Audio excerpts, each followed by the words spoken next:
ఇప్పుడు మనము ఒక రామాయణం నాటిక చూస్తున్నాము. రాముడు రాజు కాబోతున్నాడన్న వార్త విని కైకేయితో సహా అంతఃపురవాసులు మరియు ప్రజలందరూ ఆనందిస్తున్నారు. కైకేయి ఆభరణాలు తీస్తూ ఉండగా మంతర అక్కడికి వచ్చింది.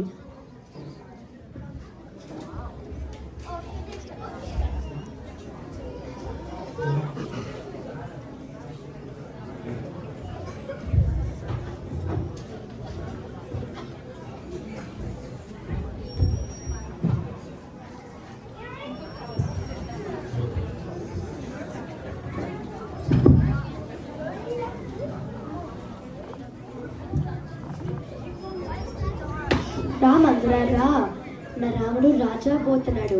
నా సంతోషానికి అవధులు లేవు. నీకేమైనా బహుమానం ఇవ్వాలని ఉంది. ఓసి మూర్ఖురాలా, రాజు కాబోయేది భరతాడు కాదు, రాముడు అని గుర్తుంచుకో. రాముడు నా కుమారుడేగా, నన్నునే తల్లిలాగే చూసుకుంటాడు. కైకేయి పెంచిన ప్రేమని కళ్ళను కప్పివేస్తుంది. రామునికి మాత్రమే పట్టాభిషేకం చేయాలా? నీ భర్తనికి ఎందుకు చేయకూడదు? మందర ఛాలెంజ్. నా రాముడి గురించి నాకు తెలుసు. ఓసి అమ్మాయికురాలా, రాముడు రాజు అయితే నువ్వు ఆవిడ దగ్గర దాసివే. కౌసల్య మహారాణి అవుతుంది. అప్పుడు నువ్వా? నీ మాటలు నిజమేమో అనిపిస్తుంది మందర. కైకేయి గుర్తుంచుకో, ఎప్పటికైనా నీకు పుట్టిన వాడే నీకు సొంతైన వాడవుతాడు. కానీ మందర, మహారాజు నిర్ణయం నిన్నే చేసేశారు. ప్రజలందరికీ కూడా సమ్మతమే. రేపే పట్టాభిషేకం. ఇప్పుడు ఏం చేయగలను? ఇప్పుడు వచ్చా దారికి. కైకేయి, మర్చిపోయావా దశరథ మహారాజు నీకు ఇచ్చిన 2 వరాలను?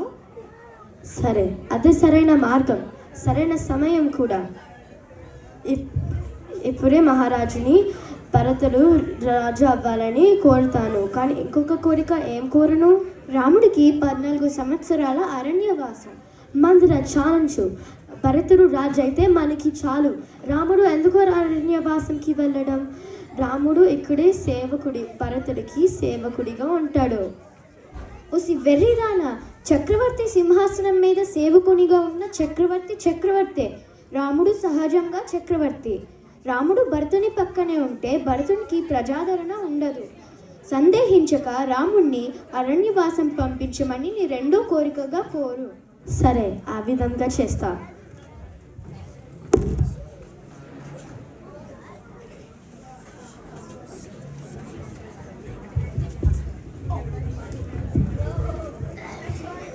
రాముడు పట్టాభిషిక్తుడు అవుతున్నాడన్న ఆనందకర వార్తని కైకేయితో పంచుకోవడానికి దశరథ మహారాజు కైకేయి మాత భవనానికి వస్తున్నారు.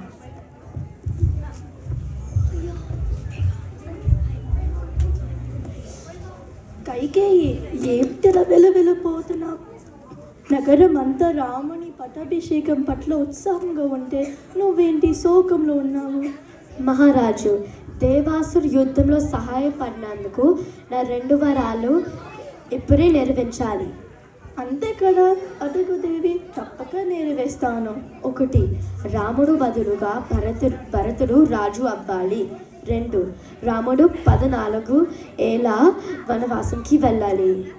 కైకేయి, అన్నది నువ్వేనా? విన్నది నేనా? వెన్నెలో ఉన్న నీ హృదయం ఎంత కఠిన పాషాణంలో ఎలా తయారైంది? ఓసి నరరూప రాక్షసి, నీ ఘోర వంచితుడు నోటితో రాముడికి చెప్పలేను. నువ్వే చెప్పు, నిర్దాక్షంగా బెడలు కొట్టు.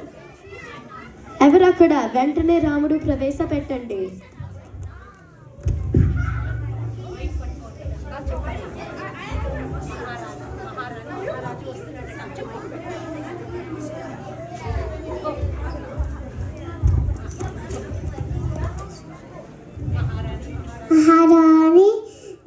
మహారాజు ఏం చేస్తున్నాడు?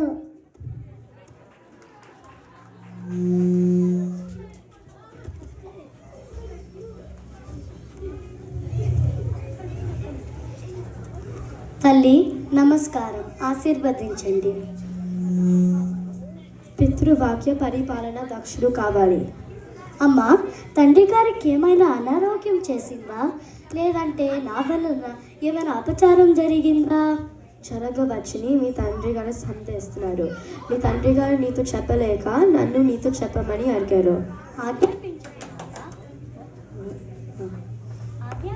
పాత 1 నువ్వు బదులుగా భరతుడు రాజు అవ్వాలి. 2 నువ్వు 14 సంవత్సరాల వనవాసంకి వెళ్ళాలి. ఈ తండ్రి గారు ఆజ్ఞ. మా ఆజ్ఞం. మనస్ఫూర్తిగా సమరిస్తున్నవారు ఆయన. అయితే పట్టాభిషేక ముహూర్తం నీ ప్రయాణికే ముహూర్తమే శుభప్రదం. రామ రామ తండ్రి గారు, రామ, నన్ను విడిచిపెట్టి ఎక్కడికి వెళ్ళవద్దు. నన్ను భరతుని ఇప్పుడే బంధించి రాజ్యాన్ని పాలించు. తండ్రి గారు, నా కారణంగా దశరథ మహారాజు మాట తప్పాడన్న అపవాదు పొందకూడదు. ప్రాణం పోయినా మాట తప్పరు అన్న రఘువంశ ప్రతిష్టతకు నా వలన భంగం కలగకూడదు. సెలవిప్పించండి నాన్నగారు.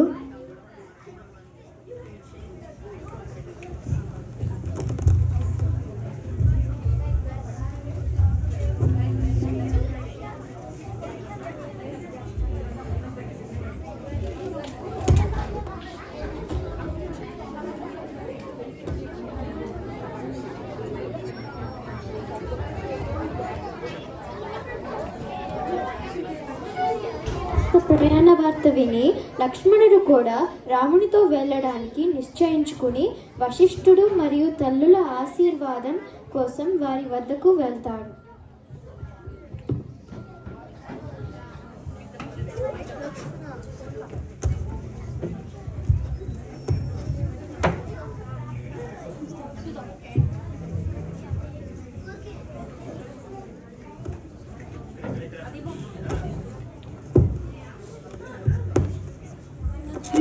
నువ్వెందుకు ఈ నాడు వస్త్రాలు ధరించాలి?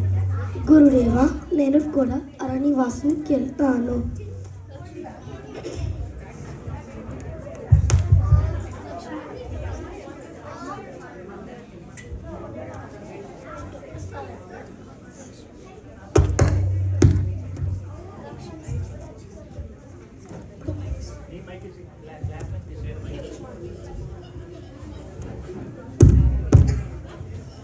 లక్ష్మణ, నువ్వు అరణ్యవాసానికి వెళ్ళి ఏం చేస్తున్నాయన? గురుదేవా, నేను కూడా ఆయనని విడిచిపెట్టి ఒక్క క్షణం కూడా జీవించలేను. ఆయనకి సేవ చేయడమే నా ఏకైక ధర్మం. ప్రతి పరిస్థితిలో కూడా నాన్నగారికి సేవ చేయడమే నా ఏకైక గమ్యం, లక్ష్యం. లక్ష్మణ, నీ నిర్ణయం సంతోషందాయకం. అగ్రజుడు తండ్రితో సమానం. అమ్మ నన్ను ఆశీర్వదించింది. నాయన, నిన్ను చూసి నాకెంతో గర్వంగా ఉంది. ఇలాంటి సుపుత్రుడిని కన్నందుకు నా జన్మ కూడా సార్థకమవుతుంది. భూమిలో ఏమి చింతించవద్దు. నీలాంటి భర్తను ఆ జన్మ ధన్యం అవుతుంది. అవశ్యం.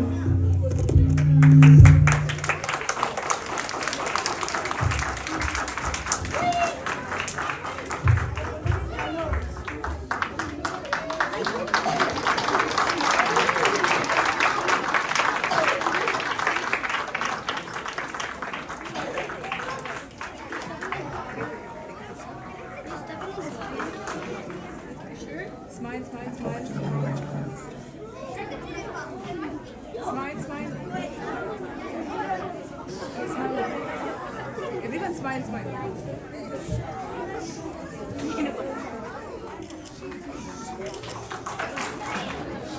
నా పేరు సాన్వి. నేను రాముడుగా చేశాను. నా పేరు మనస్విని.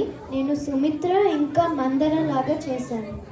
నా చెల్లి కూడా భటుడులాగా చేశాను. నా చెల్లి పేరు మహాశ్రీ. నా పేరు సంయుత. నేను దశరథ చేశాను. నా పేరు సహాన. నేను కైకేయి చేశాను. నా తాతగారు ఈ స్క్రిప్ట్ రాశారు. నా తాతగారి పేరు శ్రీధర్ ఆచంటి గారు.